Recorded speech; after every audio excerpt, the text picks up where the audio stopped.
కృష్ణా జలాలను ఒడిసిపట్టే శ్రీశైలం ప్రాజెక్టు నిర్మాణంపై తెలుగు రాష్ట్రాలు సీతకన్ను వేశాయి.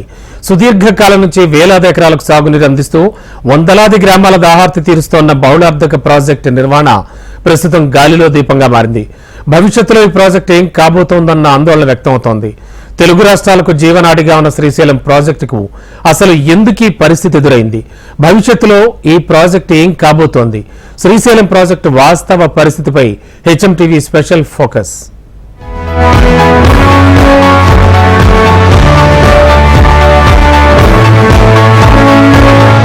భారతదేశంలోని పెద్ద నదుల్లో కృష్ణా నది ఒకటి. తొలి ప్రధాని జవహర్లాల్ నెహ్రూ పునాది రాయి వేశారు.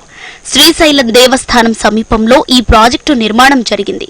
ప్రాజెక్టు నిర్మాణం పూర్తి కావడానికి 20 ఏళ్లు పట్టింది. 885 అడుగుల మేర గరిష్ట నీటిని నిల్వ చేసుకునేలా శ్రీశైలం ప్రాజెక్టు నిర్మాణం చేపట్టారు. 13.20 లక్షల క్యూసెక్కుల వరద నీరు బయటకు పోయేలా నిపుణులు ప్రాజెక్టు నిర్మాణం చేశారు. మహారాష్ట్ర, కర్ణాటక, తెలంగాణ, ఆంధ్రప్రదేశ్ రాష్ట్రాల్లో ప్రవహిస్తుంది. పొడవులో గంగా, బ్రహ్మపుత్ర, గోదావరి నదుల తర్వాత స్థానంలో ఉంటుంది శ్రీశైలం ప్రాజెక్టు. దాదాపు 1300 కిలోమీటర్లు ప్రవహించే ఈ నది మహారాష్ట్ర నుంచి కర్ణాటక, అక్కడి నుంచి తెలంగాణ, ఆ తర్వాత ఆంధ్రలోకి వస్తుంది.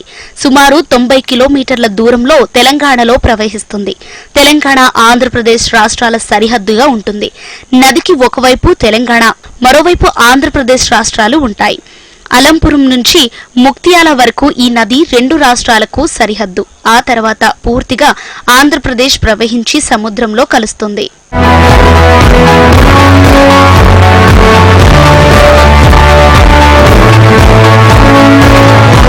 శ్రీశైలం ప్రాజెక్టులో గరిష్టంగా 215.80 టీఎంసీల నీటి నిల్వ ఉండే వీలు ఉన్నట్టు 2011లో డ్యాం పరిశీలన చేసిన నిపుణులు తేల్చి చెప్పారు.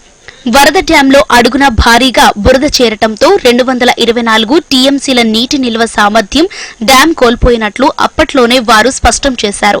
2009లో కృష్ణాకు వచ్చిన వరదల నేపథ్యంలో శ్రీశైలం ప్రాజెక్టుకు భారీగా నీరు వచ్చింది.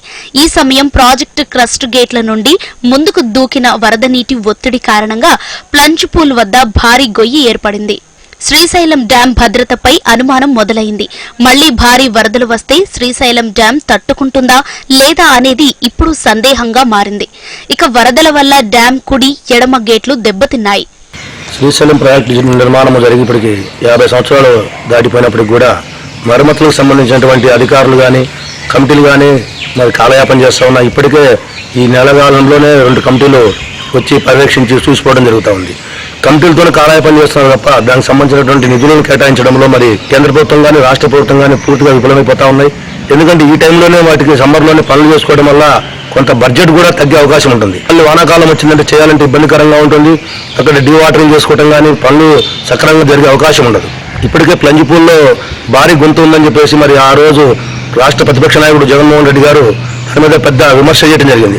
అధికారంలోకి వచ్చి 5 ఏళ్ల కాలం పూర్తయినప్పటికీ ఆ ప్లంజ్ పూల్ని పూర్తి చేయటువంటి సందర్భం కానీ దానికి సంబంధించినటువంటి నిధులు కేటాయించడంలో మరి రాష్ట్ర ప్రభుత్వం పూర్తిగా విఫలమైందని చెప్పేసి మేము సిపిఎం పార్టీగా మేము అభిప్రాయపడతా ఉన్నాం. శ్రీశైలం డ్యాం పరిస్థితిని 2014లో కేంద్ర జలవనరుల శాఖ నిపుణుల కమిటీ క్షేత్రస్థాయిలో పరిశీలన చేసి కొన్ని సిఫార్సులు చేసింది. డ్యాం వాస్తవ పరిస్థితులపై అప్పట్లోనే నిపుణుల కమిటీ సిఫారసులు చేసింది.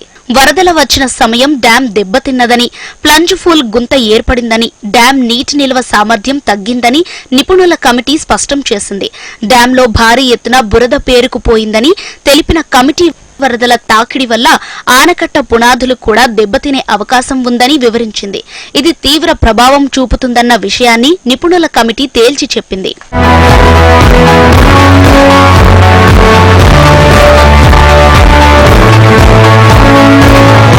Srisailam dam protection cylinders rehabilitation పై చర్యలు తీసుకుని కుడి, ఎడమ గట్టు కాలువలకు నష్టం వాటిల్లకుండా మరమ్మతులు చేయాలని నిపుణుల కమిటీ సూచనలు చేసింది. శ్రీశైలం డ్యాం 5 కిలోమీటర్ల ఎగువ ప్రాంతంలో అదనపు స్పిల్వే నిర్మాణం చేయటంతో గండి కొట్టే బ్రీచింగ్ సెక్షన్ ఉండేలా చేయాలని నిపుణుల కమిటీ తెలిపింది. శ్రీశైలం ప్రాజెక్టు భద్రతపై నిపుణులు కమిటీ ప్రభుత్వం దృష్టికి తీసుకువచ్చినప్పటికీ నేటికి ఎలాంటి చర్యలు చేపట్టలేదన్న ఆరోపణలు ఉన్నాయి. ఒక్క నిపుణుల బృందంతోనూ అధ్యయనాన్ని ప్రారంభించకపోవటం ప్రాజెక్టు భద్రతపై ఆందోళన కలిగిస్తుంది.